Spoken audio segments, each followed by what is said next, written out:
அன்பிற்கினியவர்களே, இனிய காலை வணக்கம். சமீபத்தில் ஒரு ஊடக பயிற்சிக்கான மாணவர்களுடைய நேர்காணல் பார்க்குறதுக்கான வாய்ப்பு கிடச்சிதுங்க. அதில் சொல்லி வச்ச மாதிரி 90 விழுக்காடு மாணவர்கள் அவங்க படித்த படிப்புக்கும் அந்த ஊடக பயிற்சிக்கும் சம்மந்தமே இல்லாமல் இருந்தாங்க. இன்னும் சில பேர் இந்த பயிற்சிக்காக அவங்க பார்த்துட்டு இருந்த வேலையை கூட விட்டுட்டு வந்திருந்தாங்க. காரணம் கேட்டதுக்கு, இதுதான் எங்களுடைய கனவு, எங்களுடைய ஆர்வம் இதுதான், ஆனால் பெற்றோர்கள் சொன்னாங்கிறதுக்காக இளங்கலையில் நாங்கள் வேறொரு படிப்பு படிச்சிட்டோம், இப்போ அதில் ஆர்வம் இல்லை, எங்களால் அதில் இன்னும் தொடர்ந்து பயணிக்க முடியல, அதனால் எங்கள் கனவை நோக்கி நாங்கள் ஓடுறோம் அப்படின்னு சொன்னாங்க. அப்போது இந்த பயிற்சி நடக்கும்போது அந்த பசங்களுக்கு எல்லாத்துக்குமே கிட்டத்தட்ட வயது வந்துட்டு ஒரு 24 வயது இருக்குங்க. அப்போது இந்த 24 வயது வரைக்கும் அந்த குழந்தைங்க போட்ட நேரம் காலம் விரையும் தானுங்களே, மீட்க முடியாதானே நம்மளால். சில குழந்தைங்களுக்கு 10வது படிக்கும் போதே தெரிஞ்சிடும் இதுதான் நம்மளுடைய கனவுன்னு. சில குழந்தைங்க செகண்ட் ஸ்டாண்டர்ட் படிக்கும் போது இருந்தே சொல்லும், நான் டாக்டர், நான் ஐஏஎஸ் அப்படின்னுலாம்.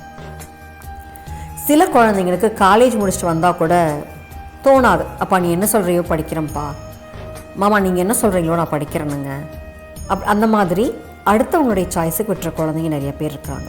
அப்படியும் இருக்கிறாங்க, நான் இல்லைன்னு சொல்லலை. ஆனால் நம்ம என்னவாக இருந்தாலும் சரிங்க, 10வது படிக்கும்போது அந்த குழந்தைங்கள பேரண்ட்ஸ் உட்கார வச்சு கேளுங்க, உனக்கு என்ன பிடிச்சிருக்கு, நீ என்ன படிக்கணும்னு ஆசைப்படுற, உனக்கு ஏதாவது கனவு இருக்கா அப்படின்னு கேளுங்க. அந்த குழந்தை முடிவெடுக்க தெரியாமல் தடுமாறுச்சுன்னா நீங்கள் கைட் பண்ணுங்க, அது தப்பு இல்லை. ஆனால் அந்த குழந்தை நம்ம மேலே இருக்கிற பயத்தினாலேயோ இல்லை மரியாதையினாலேயோ நமக்கு பிடிச்சதை அதை படிச்சுட்டு ஒரு கட்டத்துக்கு மேலே அந்த குழந்தை இந்த பக்கம் போகிறதா இல்லை இந்த பக்கம் தன்னோட கனவை நோக்கி போகிறதான்னு தெரியாமல் தடுமாறி நிறையா குழந்தைங்க நிற்குதுங்க இப்பெல்லாம்.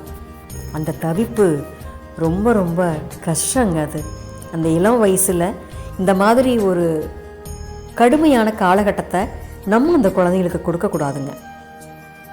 சின்ன குழந்தைங்களெல்லாம் சின்ன வயசுலேருந்தே அவங்கள முடிவு எடுக்கிறதுக்கு பழக்கணுங்க. நம்மளுடைய எல்லா முடிவுகளும் 100 விழுக்காடு கண்டிப்பாக சரியாக இருக்காது.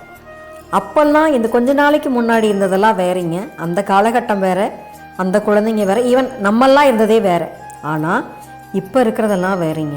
அந்த குழந்தைங்களுக்கு விருப்பமானதை படிப்பை என்னவாகட்டும் நம்ம கொடுத்துட்டோன்னா கண்டிப்பாக அந்த குழந்தை அதனோட பாதையில் சரியாக பயணிச்சுட்டு போயிடுங்க.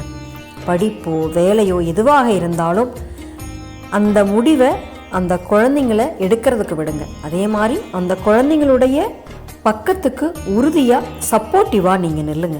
அதுதாங்க ஆஸ் அ பேரண்ட்டாக நம்ம அந்த குழந்தைங்களுக்கு செய்கிற மிகப்பெரிய நல்ல விஷயம். சரிங்களா? நாளை சந்திப்போம் தோழமைகளே. மகிழ்வுடன் விஸ்டம் மெட்ரிக் மேல்நிலைப்பள்ளி, செய்யாற்றை வென்றார்.